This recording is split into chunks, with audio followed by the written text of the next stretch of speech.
ஸ்தோத்திர பலிகளை செலுத்துவோம், ஆத்துமாவின் நேசரை புகழ்த்துவோம்.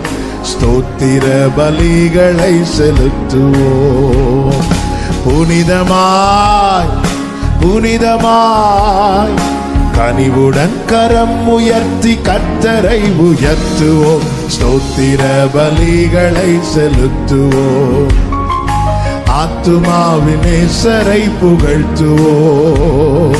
ஸ்தோத்திர பலிகளை செலுத்துவோம். உதட்டின் காலை உன்னதர் கழிக்கிறோம், உத்தம இருதயம் படைக்கிறோம். உதட்டின் காலை உன்னதர் கழிக்கிறோம். முற்றுமே முற்றுமே குற்றமற்றதாக்க எம்மை சுத்தமாக்க வை